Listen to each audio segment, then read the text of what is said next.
All right, thank you guys for joining right after lunch, and also thanks to NFTBERLIN for trusting me with a microphone.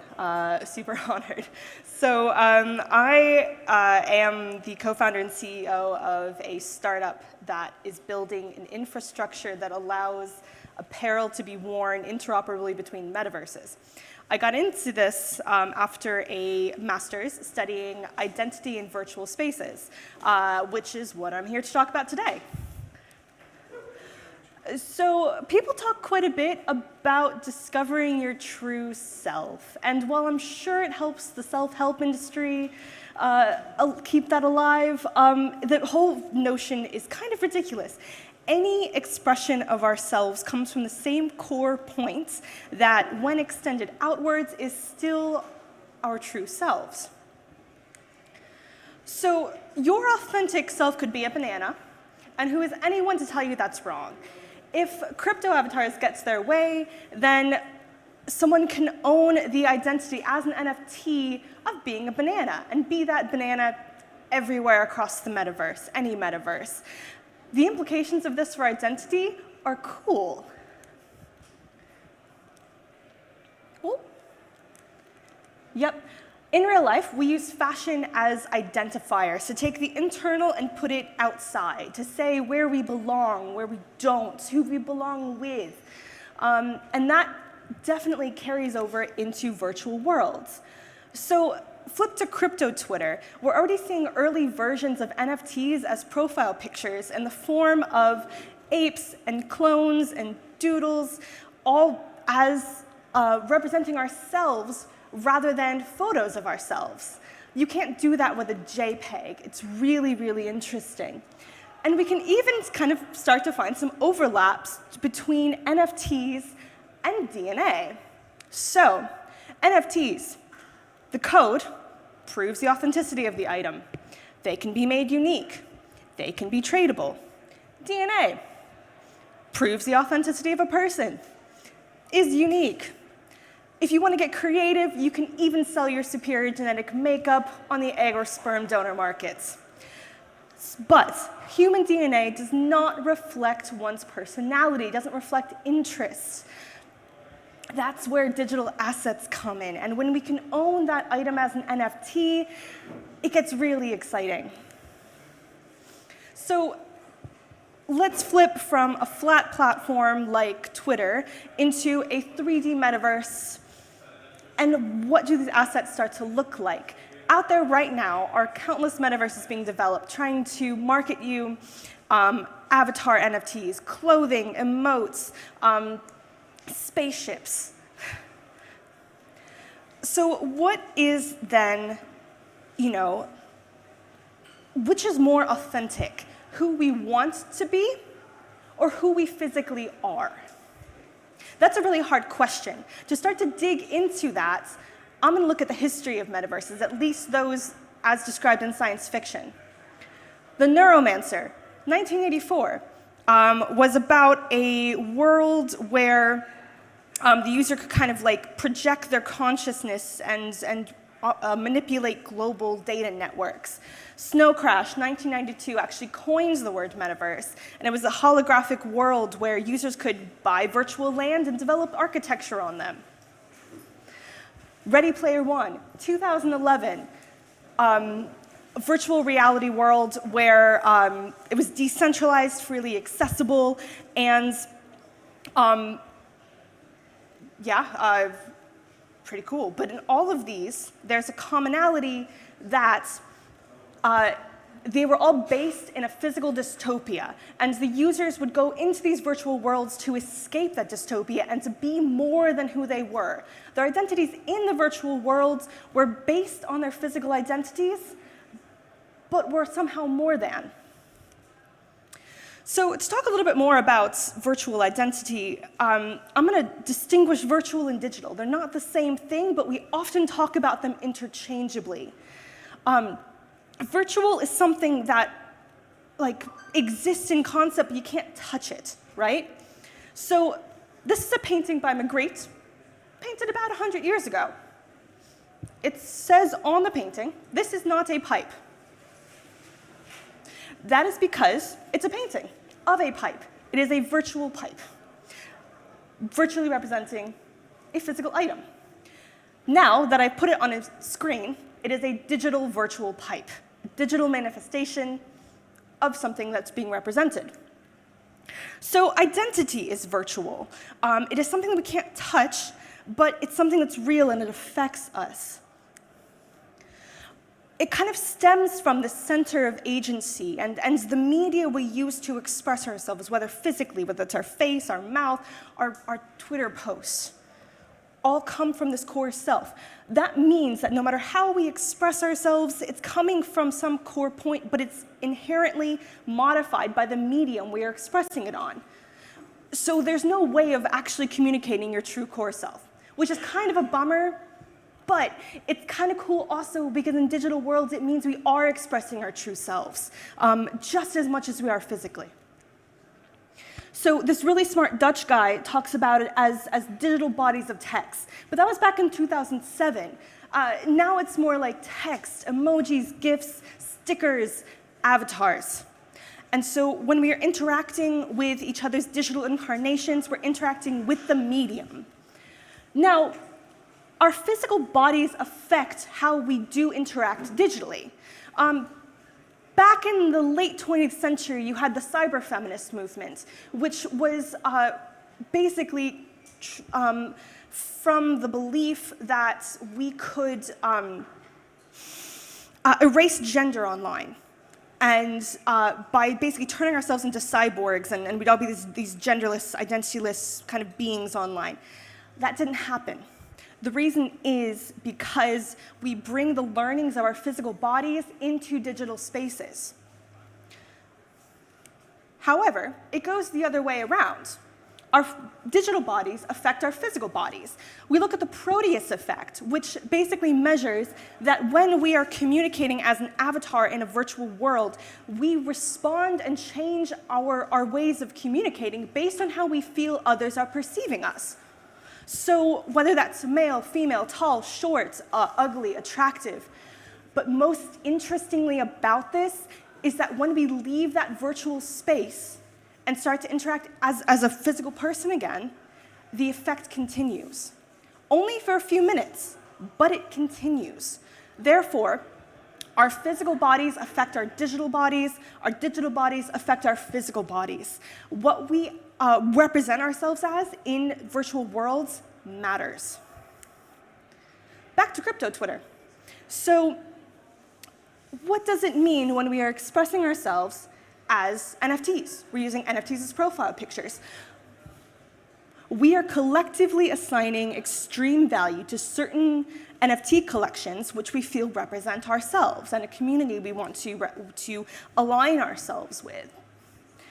So let's move from, flat social media platform into metaverses. I am, for the purposes of simplification, assuming and banking on the fact that metaverses are the future of how we interact online. People with way more research dollars than I've got are backing me on this, though. Meta dumped $10 billion of investment into this in 2021 alone. Other VCs, $10.4 billion. However, if it's true, and the future of social media and these users, from the billions of users in social media, are now moving into metaverses, identity NFTs are huge, huge.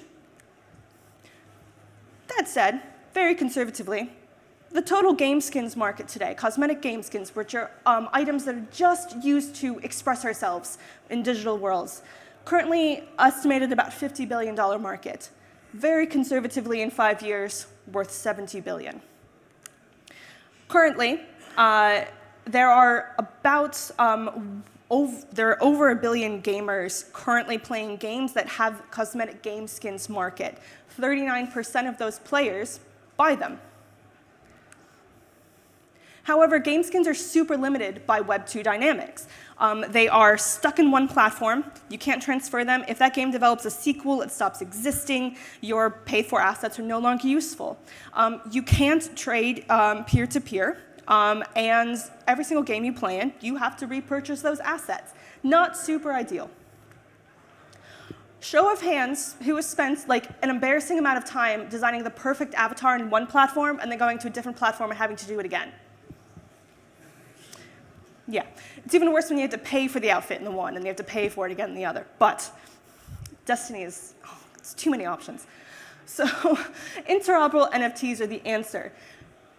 They are best possible with blockchain because we can, we need like a trustless, decentralized ledger to hold the metadata of who owns what. You can do it without, but otherwise, one party has to be responsible for the servers. And who gets to be that party when you're talking about all these different platforms? So the idea that we can have interoperable assets as NFTs have huge implications for how we identify ourselves on different platforms. So when we're working and talking about interoperability, it becomes a lot easier said than done because you have differences in graphics that look like this. However, I wouldn't want to change that. It's hard because you've got different game engines, different avatar rigs, different cloth physics, different avatar sizes. However, when we're talking about something as diverse as identity, we need different platforms to be different. And it's really ideal. So it's up to us as builders to account for this. And it's not easy. However, I'm very pleased to announce that my startup has actually developed a solution for this. And it's really hard, but very, very exciting. It's possible. So what's then to make about traditional corporations making their way into Web3? I'm really kind of confused about the point of a Starbucks NFT. But they're trying. However, traditional fashion brands are really good at creating a brand that people want to use to identify themselves with, to align with. So is that something that's of use in Web3? I would say yes. However, it's important that they play by the rules of this space. Honestly, the audiences of these brands moving into NFT ownership are what's going to grow this space beyond those of us who are here now.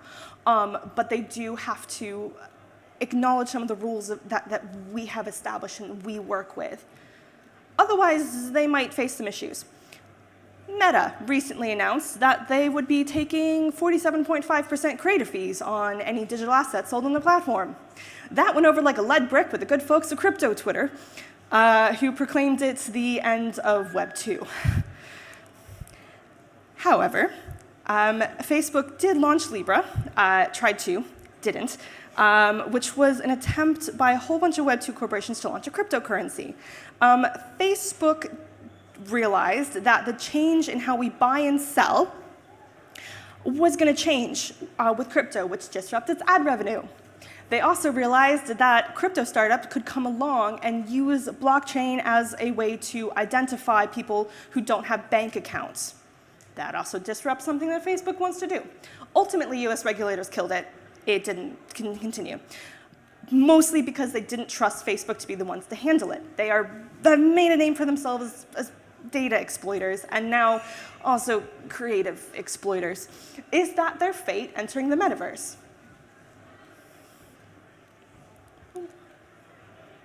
Cool.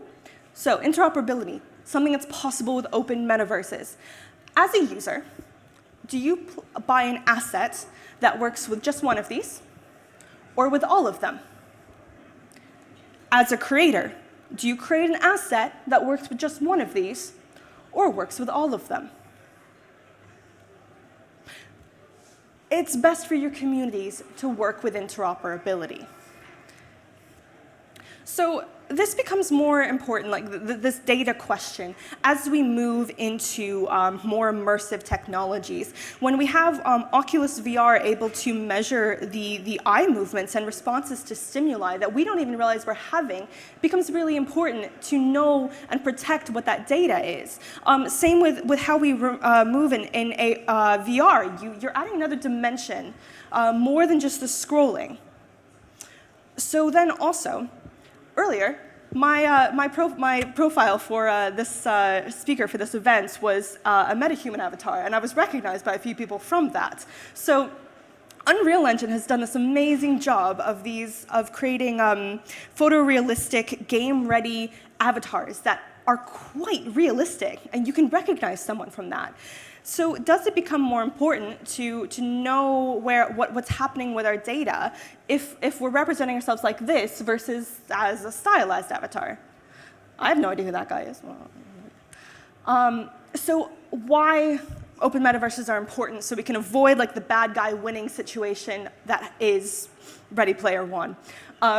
Open source code, we know what's being measured. Community managed, we know in cases like Decentraland, where it's managed by a DAO, they get to vote on what data is being measured, recorded, and how it's being used.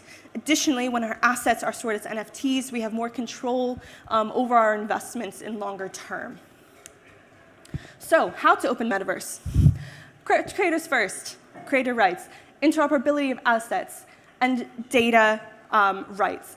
However, in order to make people care, we have to, in Web 3, build better than Web 2. And let the only differences in quality be these important issues.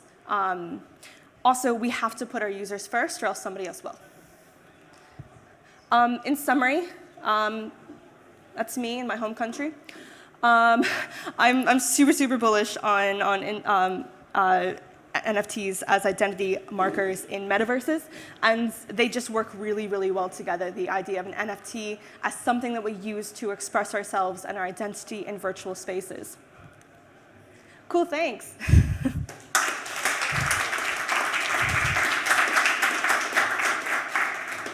Feel free to follow me on this, but also, yeah, questions, totally open for questions. You with the beard. Hi.